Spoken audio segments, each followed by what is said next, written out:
Welcome, everyone.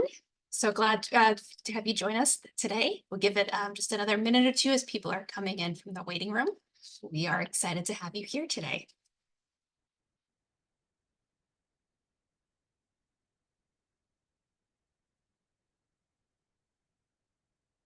Okay, we'll go ahead and get started. So welcome to Dartmouth Engineering's webinar about our online Master of Engineering in Computer Engineering delivered in partnership with Coursera. Today, you will hear from several members of our program and admissions teams, as well as insights from our Dean, Alexis Abramson. A few housekeeping items before we get started.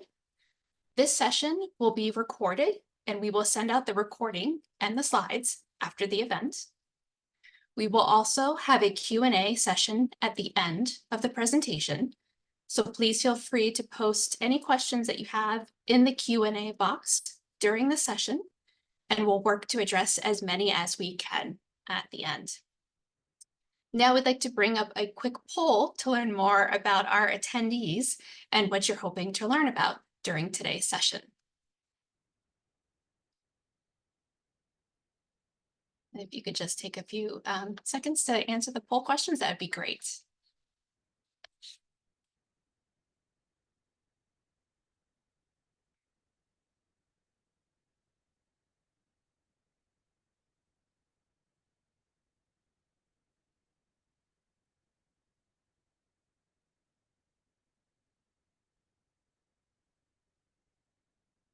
Great. All right. And so now we'd like to cover the agenda for today's session. We will introduce our panelists as well as introduce our Dean Alexis Abramson. We'll cover a little bit about the online MEng program. We'll give you a preview of one of the courses in the program, and we'll talk a little bit about financial aid, student services, and the application process to the program. On our next slide is an opportunity if you would like to connect with our enrollment counselor, Ryan West. He has office hours that are coming up on June 12th and June 13th. This is right in advance of our June 15th priority deadline for applying to the online MEng program. For those students who apply by our June 15th priority deadline will have their application fee waived. And you're welcome to use the QR codes on the screen to set up a time to connect with Ryan. And now I'd like to introduce our panelists. I'm going to ask each one of them just to say a brief hello. And I will start with Kendall Farnham. Hello, I'm Kendall. Nice to meet you all. Thank you, Kendall. Zofia Gatos. Hi, I'm Zofia Gatos, the Director of Online Education at Thayer. And Ken Watson. Hi, everyone. Thanks for joining us. I'm Ken Watson. I'm the Online Education Program Manager for the Online MEng. And Ryan West. Hello, everybody. My name is Ryan West. I get the pleasure of being your enrollment counselor for the MEng program. Great. And now I'm pleased to introduce our guest of the hour, our Dean, Alexis Abramson. I'll just read a short bio of her. Alexis is a mechanical engineer and a leader in the field of sustainable energy. Her research has focused on developing nanomaterials for alternative energy technologies and solving energy efficiency problems. She is co-founder of a virtual energy startup, Edifice Analytics. During the Obama administration, she served as chief scientist and manager of the Emerging Technologies Division at the Department of Energy's Building Technologies Office. And she serves as a technical advisor for various venture firms investing in companies developing solutions to mitigate climate change. And now I would like to turn it over to Dean Abramson to share her insights about engineering at Dartmouth and our online MEng program, as well as her vision for the future of engineering. Great. Thank you so much, Sarah. It's great to have you all joining us today. I hope you feel inspired by our program and the gain a even greater interest to joining us. We are a different kind of engineering school. I think you'll see that theme kind of woven throughout what we're going to talk about you today. Of course, the online program, you are online, you are at your particular location, but we still want you to sort of feel what it feels like to be in beautiful Hanover, New Hampshire. And because our tight-knit community has a lot to do with us sort of being in this rural part of the country, in a beautiful setting, that sort of forced tight-knit community in many ways permeates beyond just our place. It permeates into the remote and virtual connections that we always have, and that we weave throughout our curriculum, our education, our research, and the practices and policies that we have.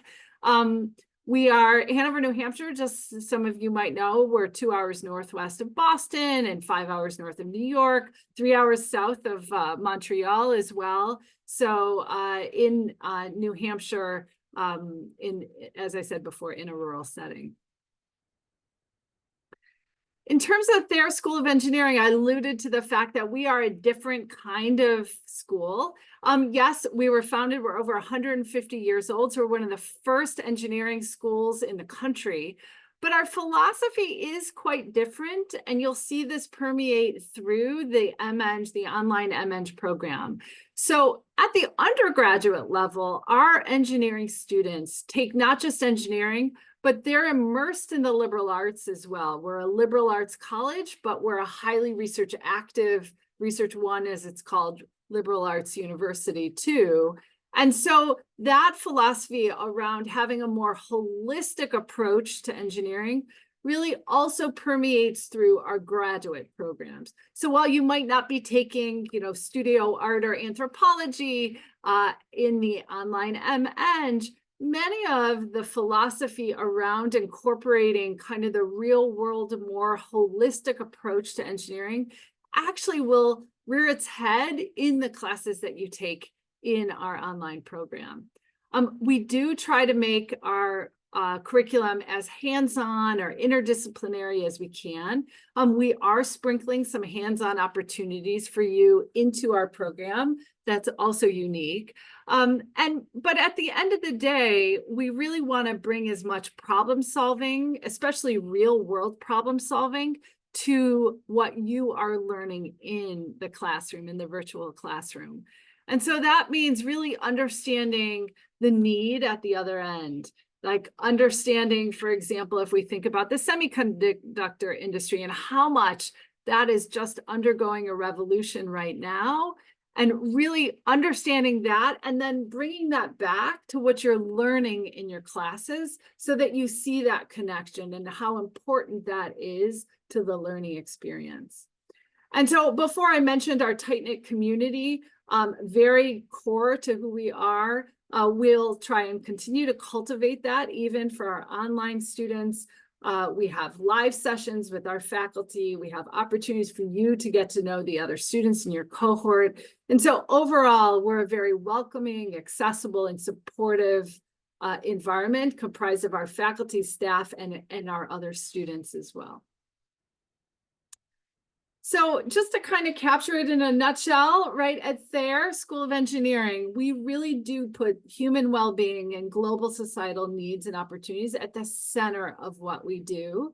And that has led to some pretty unique outcomes. We can go to the next slide. So many achievements stand out. So we were the first highly research active university to achieve gender parity in engineering at the undergraduate level.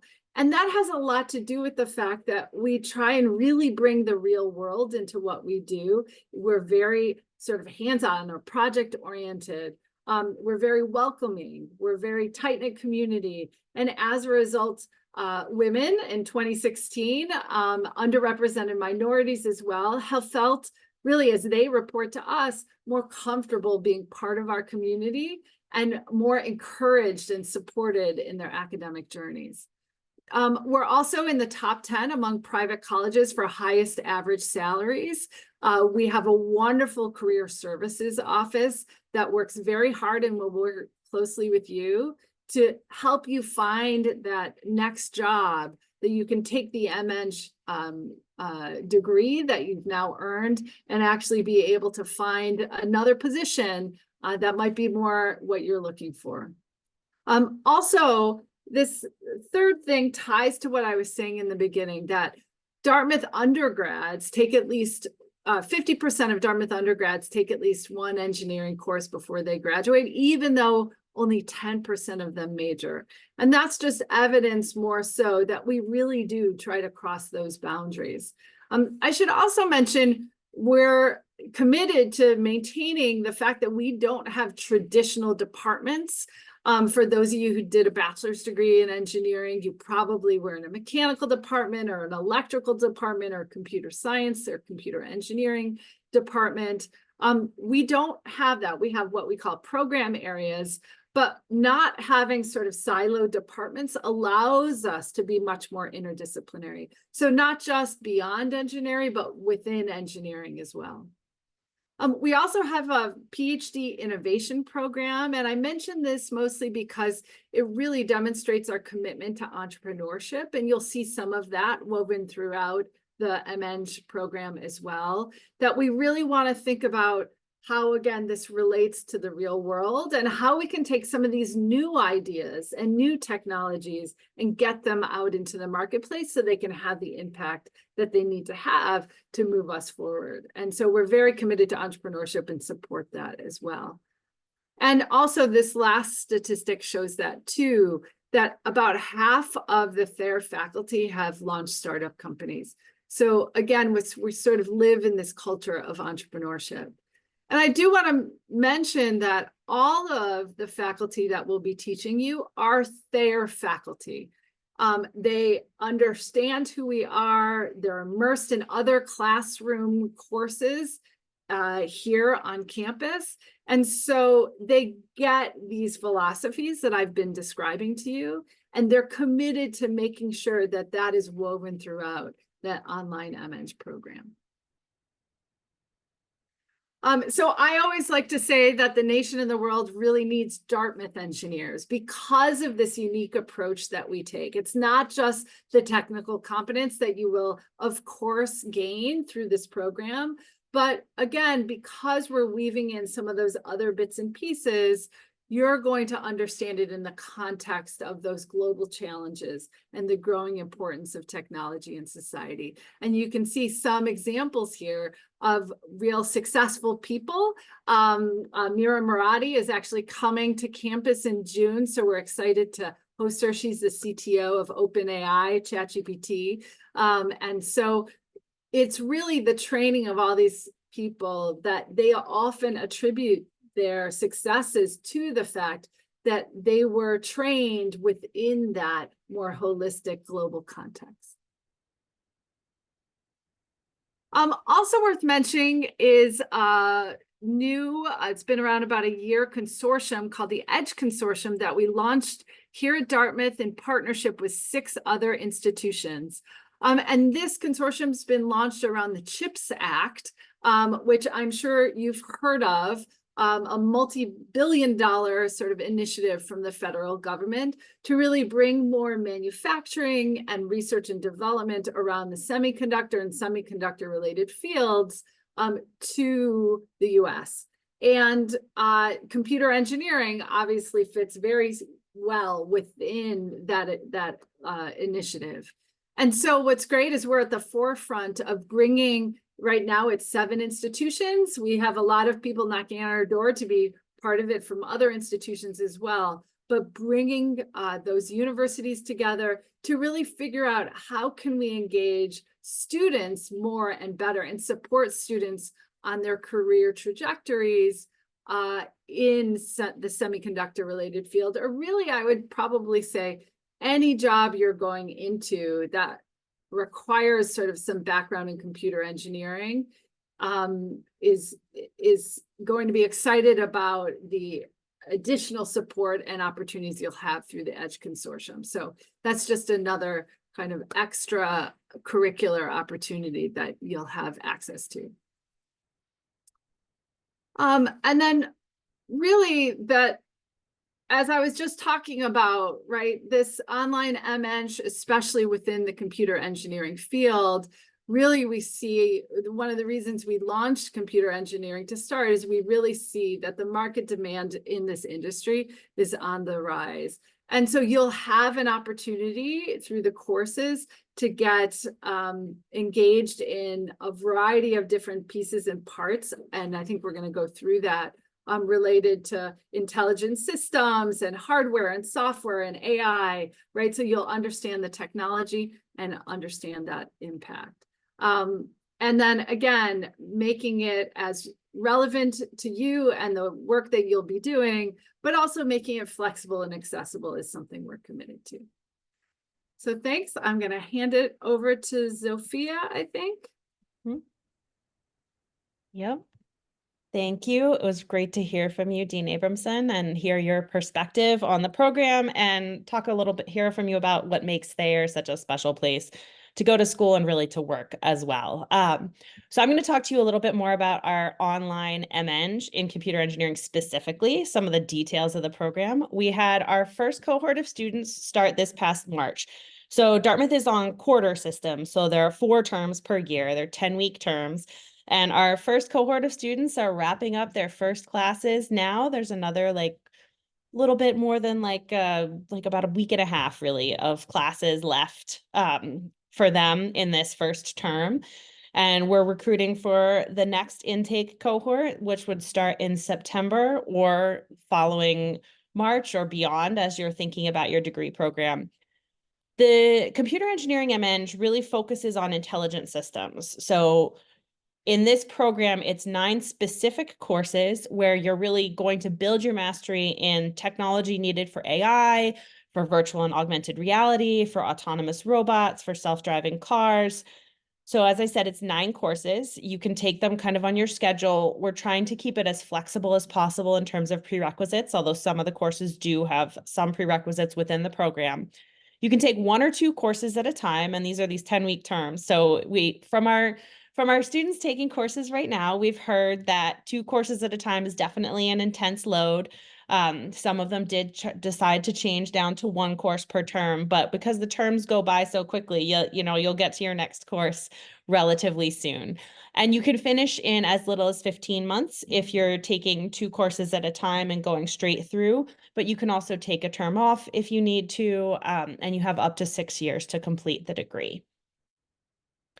So I'll walk you through a little bit, and remember that you'll get these slides afterwards, so don't try to memorize all of this. And some of the exact scheduling of some of the courses may be subject to change, but this gives you an idea of what the course enrollment, what your course schedules might look like. So the top row is this part-time enrollment option with continuous enrollment, and that's defined as 1 course at a time. So if you're starting in the fall, which is the next intake cohort, this is what it might look like. You might start with machine learning, then take distributed computing, signal processing, embedded systems, so on and so forth, concluding with this smart sensors capstone. If you're doing it full-time with 2 courses at a time, you would take both machine learning and signal processing in the fall, and so on and so forth, and you have some options. So that gives you an idea of what the courses in the program are and what things might look like. These are our program faculty. We've got some faculty who've been teaching at Thayer for a very long time, some who are newer to teaching at Thayer. So it's a mix. And at this point, I'm now going to hand it over to one of our brand new faculty members, Kendall Farnham, who is going to talk to you about one of the 2 courses that she's going to be teaching. Awesome. Thank you, Zofia. So yeah, I'll be teaching 2 courses. I'll be doing the FPGA architecture and algorithms course, as well as machine vision. But specifically for the FPGA architecture course, this is basically going to be an intersection of FPGAs, algorithms, and embedded systems. So we're going to be learning advanced digital design techniques, such as high-speed digital design, timing analysis and closure, specific hardware optimizations for the FPGA, as well as SoCs, system on chip. And then we'll be also looking at verification and validation, as these are crucial things in industry specifically as well. I'll be doing this all with a hands-on learning approach. So you'll actually have physical hardware on your desk that we'll be playing with every single week. We'll be doing toy problems that will help us build towards our final project, which will be culminating in the final module. But we'll be using the Xilinx design tools, Vivado and Vitis. These are industry standards, so should set you up pretty well to be using FPGAs and embedded systems in the real world. We'll be looking at hardware description language, and so we'll specifically be using Verilog, and then you'll be programming on the Zinc system on chip. So there's lots of applications for FPGAs in all industries, basically, but specifically some of the ones that are hot, want you to say hot right now, include autonomous driving, radar systems, high throughput, high speed video streaming, parallel computing, music and audio processing, as well as wearable sensors.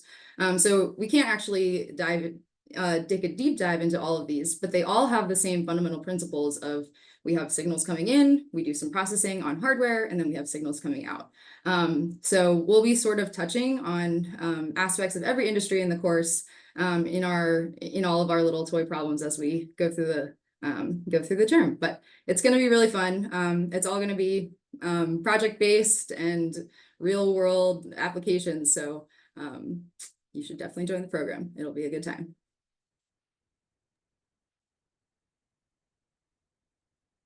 Thanks, Dr. Farnham. I'm going to take it from here.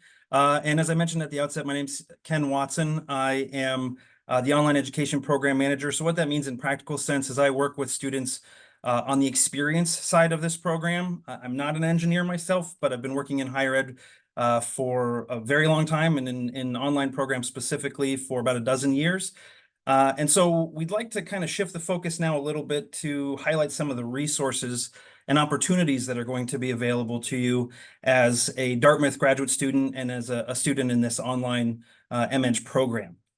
So one of the first and arguably one of the more important resources available to you will be access to our financial aid office. This degree program is eligible for all of the standard federal financial aid that you might find in residential programs, eligible for available to U.S. citizens and permanent residents. Oftentimes this comes in the form of student loans, but we will work carefully and closely with you to identify opportunities for scholarships and grants that may be available for you in addition to loans. Our colleagues at Coursera have developed a really outstanding list of resources, including links to searchable databases that will help you identify scholarship opportunities that may be specific to your situation. And that's on the Coursera website. So if you haven't had a chance to take a look at that, we would encourage you to do so, or connect with Ryan, and he can kind of help walk you through the process for how to identify those additional opportunities. We also encourage you, if you're working, to chat with your employer. We hope that you would tell them that you're interested in this program. But many times, your employer benefits from your advanced degree just as much as you do. And so there may be opportunities for tuition reimbursement or tuition assistance. And so you just need to speak with your employer about that. And again, we'll work with you closely to provide whatever documentation or verification you need in order to secure that.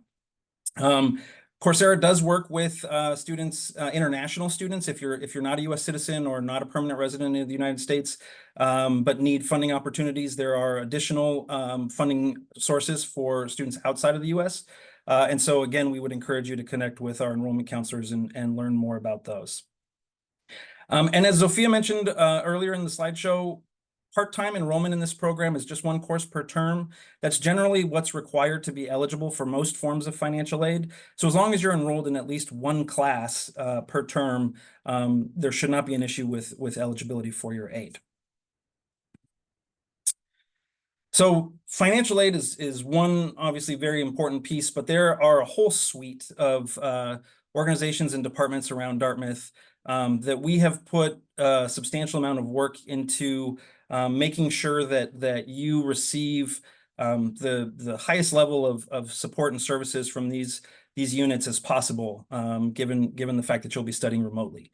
They're all outstanding and include everything from access to our Dartmouth and Thayer computing services and support teams to our Dartmouth library services. Thayer has a dedicated engineering librarian who is outstanding. and a whole suite of resources available to you virtually that you'll have access to as a Dartmouth graduate student. And I think that's a really important point to highlight here. It's been mentioned before, but one that I think we want to kind of keep reiterating is the fact that although you are studying from somewhere likely not in Hanover, you are just as much a part of the Dartmouth community as our students who are on campus. And so we will do everything we can to ensure that you feel connected to the community and you feel engaged. And there's a team of us here to help ensure that happens. Beyond computing and library services, we have student wellness support through an organization called You Will that offers telehealth. So as a student enrolled in this program, you'll have access to those mental health and well-being services. If you'd like to get a Dartmouth ID card, we'll walk you through the process of ordering that. We'll even go pick it up for you and ship it to you. So you know, you will officially be a card-carrying member of the Dartmouth community. And perhaps one of the more valuable aspects of joining our program are the networking opportunities and access to the Alumni Association that you'll get as you work your way through the program and once you finish up.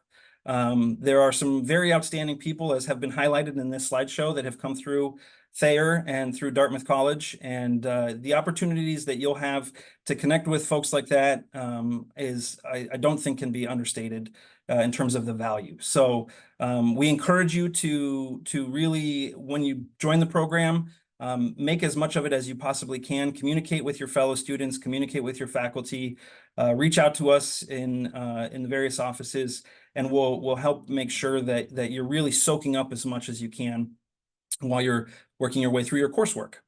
And finally, it's that time of year. We've got investiture and commencement exercises coming up. I know in many cases this feels like a million miles away because you're just starting your application or maybe still thinking about your application. But I'm going to go on record now and invite you to our investiture and commencement exercises. If you haven't had a chance to come to Dartmouth's campus during your time in the program, then this is an excellent opportunity to do so. Once you've finished all of your degree requirements, you'll be able to put on the cap and gown and walk with your fellow graduates in a really exciting opportunity to celebrate your accomplishments. So we hope that you'll think about coming. We look forward to seeing you there, and look forward to having you join the program. And as Dean Abramson said, there's one of, I think, in addition to a number of the resources I've mentioned, one of the more valuable offices on campus is our Thayer Career Services, which includes an outstanding team of individuals who are here to work with you, whether you're just entering the workforce or you've been in the field for a number of years and are trying to figure out how to advance yourself or what the next steps might be in your career. We have a team of experienced and dedicated folks who can do everything from resume review and workshops to mock interviews, to coaching, career coaching, to establishing connections with employers. So there's no minimum amount of time that you need to be enrolled before you can start working with our career services team. So I would encourage you to reach out to them in your first term as a student. Check back with them often, as there are a number of events and programs that they put together to help you reach your career goals as you work through the degree. So that's just a small portion of some of the resources that are available to you. As I said, I will be here with you. We have an extensive team of folks who are going to work with you through your degree program to ensure that you get as much value as possible. I'm going to hand it off now to our enrollment counselor, Ryan, who's going to walk you through the application process. Thank you, Ken. And hello, everybody. I'll be acting here as your enrollment counselor during the process. I'm very excited to have conversations with anybody interested in the program, and certainly as you apply, walking you through the process. As you can see on the screen, applications currently are open for fall of 2024 for classes that start in September on the 16th. There are two deadlines. So you have the priority application deadline, June 15th. This is a great opportunity not only to have your application fee waived, but also to get an early decision on your admission to the program. But you do have up till July 15th as a final deadline to make sure you can get everything in. So keep an eye on both of those deadlines. It's not too far around the corner, but there is plenty of time to work through those steps, as I mentioned. So with the applications coming in, you can just be encouraged that it's a holistic process. Dartmouth does a fantastic job of looking at every aspect of your application instead of singling in on only one particular area. They review all pertinent areas. So one of the great things about students and applicants coming into the program is a really great background of different age ranges, different career backgrounds, different career stages. And what that allows you to do is to demonstrate and highlight your strengths on the application, wherever it may be, whether you're earlier in your career or whether you're later on. You can really make the best of your accomplishments and your strengths to include in there. So remember, they review applications holistically. I'll be here to help through that on any of the steps. If you put in a thoughtfully made application, paying attention to the different steps, if you ask your recommenders to be thoughtful in their communications, certainly can be a great process. But as far as beyond this fall, there also will be an application period that's currently in place right now for enrolling for spring. So if fall is a little too soon, you can look at spring. Classes start March 31st, and the application deadline priority will be November 15th, and then the final deadline will be December 15th. And the great thing is, even if you're looking at spring, it's never too early to apply. So Dartmouth actually will review your application if you have it submitted by the fall deadlines and provide a decision for the spring timeframe. So certainly if you're looking at spring, you can still work on your application now, get an early decision, be well prepared going forward from that. But along the way, there are never silly questions. As going through an application process, I know there can be lots of questions on how to strengthen it, what certain things should be paid attention to or highlighted. That's what I'm here for. So please don't be a stranger. You can always set a phone appointment with me. We can communicate by text or email. And I enjoy what I do. So I look forward to hopefully speaking with many of you and going through the process together. Great. Thank you, Ryan, and to all of our panelists today. We'd like to open up another poll and with the question of what about the program are you most excited about? If you wouldn't mind sharing that, that would be great. And while we're taking the poll, we also wanted to mention again that there are opportunities to connect with Ryan West if you have questions about your application. We do have those upcoming office hours, and we'll bring up those QR codes again on June 12th and June 13th that you're welcome to use to get your specific application questions answered. And now what we'd like to do is open it up to Q&A, to the Q&A portion of this presentation. Thank you for submitting your questions along the way. We've been working on answering them throughout the presentation. But now is an opportunity where we'll ask some questions live, as well as cover other topics that we can. And so the first question that I would like to start off with, and I will direct this to Dean Abramson.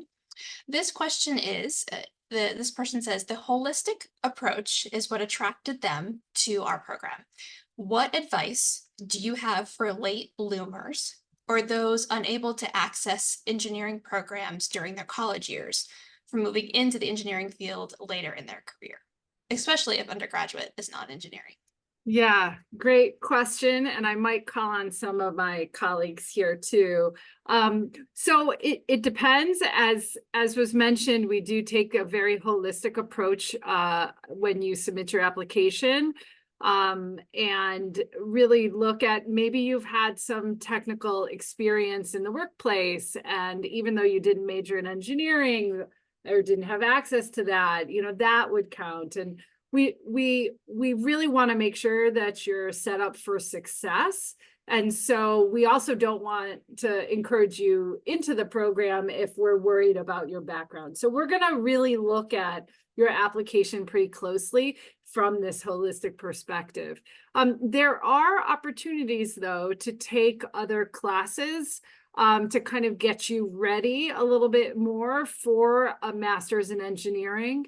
And I don't know if Sarah or someone else can kind of speak to sort of the advice we're giving these days with regard to whether or not there are some other classes they can take and how we're encouraging that. Yes. Sophia, I know we have the specific list, but we do have a list of recommendations of courses to help students brush up on their math areas and of different core areas as well. And so we can follow up with that list of recommended courses. And is that the kind of thing, Sarah, then if a student has questions like, well, I really, I majored in English, what do I do? Like they should just reach out to Ryan or you. Yes. Or yeah. Yes. Yeah, and I'm sure Ryan can give some good counseling as to how to build up sort of a little more background. And if maybe you don't start the program immediately, but build up some more of that technical chops, if you will, we want you to do that and we want you to be successful. Great. And if I can add, that's a very common question I get. I've had many conversations over the months with people on different backgrounds. So don't be afraid to reach out. It's always worth a discussion. Don't just assume that you may not be a good fit. Better to go through the details together. And as mentioned, sometimes there are brush up things or different courses that you can take in preparation for that. So please, if you have an interest, regardless of your background, at least reach out to me so we can have an initial discussion. Great, thank you, Ryan. Let's see, a more general question that I'll direct to you, Dean Abramson, is what are some major themes that you are seeing in the engineering field and some major challenges that are likely to impact engineering? Well, I come with a little bias, so I'll put that on the table here. I think, engineers more and more are being asked to address really multidisciplinary and complex problems. And the way that we maybe more conventionally have been teaching engineering is this very discipline specific without kind of going outside that discipline. And for a master's degree, you expect that. But at the same time, I think those connections to that complexity and the multidisciplinary nature of problems these days is I think really important. And I'd encourage you to look for that in a graduate program. Of course, as I mentioned earlier too, the semiconductor industry and related industries are seeing sort of a renaissance in the United States, at least, and more manufacturing, more emphasis on the research and development side of things, the next generation, call it quantum computing, really hardware, as well as integration of intelligent software into hardware more and more. And so that will continue to sort of revolutionize our society in many, many different ways. And so computer engineering more specifically, I think we'll see a lot of growth in the next decade. Great, thank you. Let's see, this next question is a little bit more program specific, so I'll direct it to Sophia. She would like to chime in. And the question is, how do you incorporate student feedback and updates to current trends or skill sets in the industry within the curriculum? Yeah, so, one of the things that we're doing is incorporating feedback, even just like without thinking about trends, just more incorporating student feedback to improve the courses as we go. So we're really eager to hear student feedback from that perspective. We have plans to update each course, all of the courses on a regular schedule. So we're going to create the courses and then they're not just static courses. Another good way that we can incorporate this, and we're planning to incorporate this, is through the optional live sessions. So you have weekly live sessions with the faculty teaching the courses that are optional, but those can provide an opportunity to talk about hot topics, to go into more depth. And we do plan on updating the courses regularly, based on what's going on in the world, and not just having them be static forever and ever and ever, because that would quickly make our degree program not as relevant for all of you. Great, thank you. Let's see, this next is another program question that I'll direct to Ken. The question is, are all our TAs and Slack respondents, are they Dartmouth professors, in-person Dartmouth TAs? If you could just talk a little bit about that and the role of the Coursera platform too, through the students' progression in the program. Sure. Yeah, absolutely. So yes, the quickest answer to that question is that yes, all of the faculty that teach in this program are full-time faculty at Thayer and many teach in the residential programs as well. So whether they're teaching, doing research, everybody is a Thayer employee. Other schools, other programs oftentimes use adjunct for online programs. And so just to kind of clarify what the difference is, sometimes you'll have an individual who quote unquote works a full-time job and then teaches on the side. All of our faculty that teach in this program, this is their full-time job. Our TAs are often graduate students within not this program per se, just because it's so new, but other programs at Thayer or at other Dartmouth graduate programs. So everybody that is involved with this program from a teaching perspective is somebody that is a full-time part of the Dartmouth community. We do work very closely with Coursera. Coursera is the kind of the vehicle with which we deliver the course content. To Zophia's point about incorporating feedback, there are a number of ways that students can engage with the platform and then let us know kind of through some built-in tools how things are going. And so we work very closely. We have regular meetings with our Coursera colleagues just to make sure that everybody's on the same page, that everything is working properly the way we expect it. There's 24-hour support through both the Coursera side and through the Dartmouth and Thayer computing services. So we all work very closely together to make sure that that everybody's on the same page, and we're all part of the same team. Everyone that is involved in this program is a Dartmouth employee. Great, thanks, Ken. Yeah. Let's see, the next question, I will direct this to Ryan. You've touched upon this previously, Ryan, but if you could just highlight again, what are the predictors of a successful application? Or what tips would you give applicants as they're working on trying to prepare a strong application? Sure, absolutely. One important thing to understand, it is definitely a technical program. So as many of you may have already seen in part of the admission requirements, there's a good understanding of mathematics background in the areas of linear algebra, multivariable calculus, and probability and statistics. And then also having a good understanding and background in some high-level programming languages, so Python, C++, and different languages from there. So one important thing is to understand, to be successful, you want to have a good background in that. Dartmouth is open to different ways that people have picked up those skills. So it's not always just a 4-credit college experience. There's different ways, especially in this day and age, where people acquire those skills, whether it's directly through your job, whether it's through other education platforms that aren't 4-credit college courses. So these are all things we can discuss, certainly, if you have questions on particulars. That's one important part. Second thing I would say is certainly in the application, take your time. Don't have it be a generic display of just traditional resume items and things.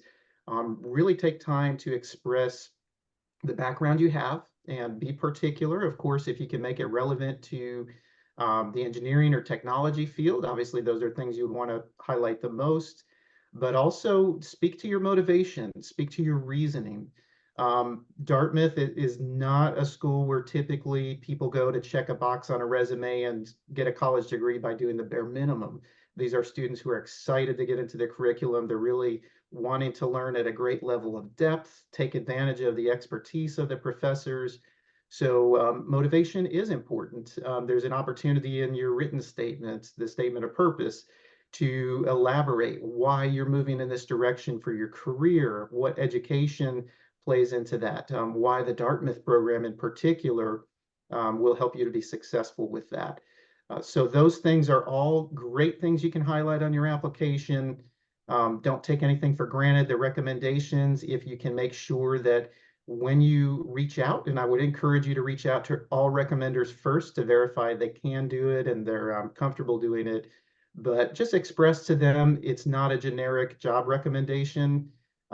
Ask them to be particular, provide specifics about your time with them or characteristics that you displayed that they've picked up on, work that you've been a part of. All of those particulars will give the admission committee more to really understand about you. Recommendations are not just to reiterate what you've put on your application, but hopefully provide some good outside perspective and some additional details.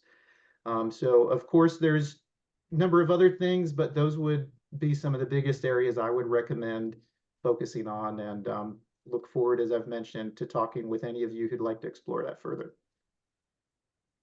Great. Thank you, Brian. Let's see. Another program question that I'll direct to Sophia. We have someone that is wondering about the lab hardware, software tools, and performing labs. Do you want to talk a little bit about how we are sending kids and that process? So right now we are getting ready for our first hardware course in the program, Embedded Systems, which will run this summer. And you heard from Professor Kendall Farnham, who's going to be teaching your FPGA and machine vision courses, which will also involve hardware. So we will be shipping hardware to you that you will have physically there. We're still working out some of the details of how exactly that's going to work, whether you're going to get it one course at a time or one whole package when you start the program, but those are details. You're going to be receiving hardware that will sit on your desk in front of you, and we're working out the ways that that hardware will talk to your computer, will talk to the servers that it needs to communicate with.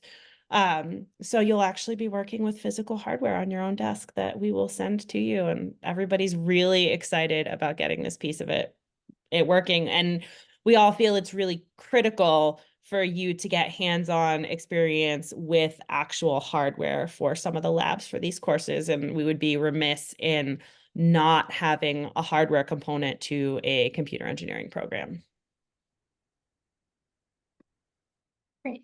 Thanks, Sophia. Let's see. So we've got this question a few times, and maybe direct this to one of our panelists. The question is, would this program prepare someone for future studies into engineering, such as a PhD? And I will maybe ask Dean Abramson if she would like to weigh in first, just thinking about how we've had students at Thayer who they get their MEng, they go on to their PhD, and if you wanted to shed some light into sort of that potential pathway that could be for students. Yeah, happy to. As has been mentioned, right, we do tend to attract people that didn't necessarily major in engineering, but have somehow sort of built up some of the technical chops in one way or another. Maybe they majored in math or physics and things like that, or took extra courses, or through the jobs that they have had exposure. So that's great. And then, yes, being able to then do this master's program would then position you really well for a PhD program or for additional graduate work, if that's what you are interested in doing. Right now, we have students in the residential Master of Engineering program that I can point to. The only reason why I can't point to online is because we've only just recently launched that, but I'm sure I'll be able to in the future. But students who didn't come from traditional sort of bachelor's in engineering programs and got their MEng with us, and through the process, through the year of spending time with us, got to know other faculty, and then ended up applying to the PhD program and got accepted. And so it's absolutely a good step towards a PhD program if that's of interest. Great, thank you. Okay. Let's see, I know we've been covering most of these questions. If you have any other questions that have been coming up, please feel free to post them in the Q&A. That's why I see a question that's come up that is the official name of the Dartmouth Green. Is there official name of the Dartmouth Green? And I believe that actually the official name of the Dartmouth Green is Dartmouth Green. That is an official color. It is the Dartmouth Green. Let's see. Ken or Sophia, is there anything else that you think would be helpful to highlight in the few minutes that we have remaining that we haven't yet covered?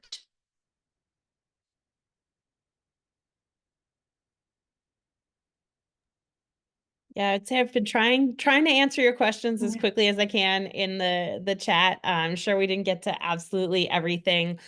I think the thing that I would really like to leave you all with from my perspective is that we are all really excited about this program, and that all of the faculty teaching in this program are terrific and enthusiastic, and really committed to your learning. Everybody else who's associated with the program is also committed to making really solid, rigorous, exciting content, that we're interested in student feedback. We really want to have this be a good experience where you're also getting a lot of value. So, and all of these courses are designed specifically for the online environment. We're not just sticking a camera in the back of a classroom and recording, somebody teaching their on-campus course.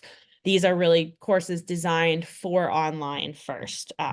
That's not to say that online teaching doesn't influence how people teach on campus and vice versa, but these courses are designed specifically for this program.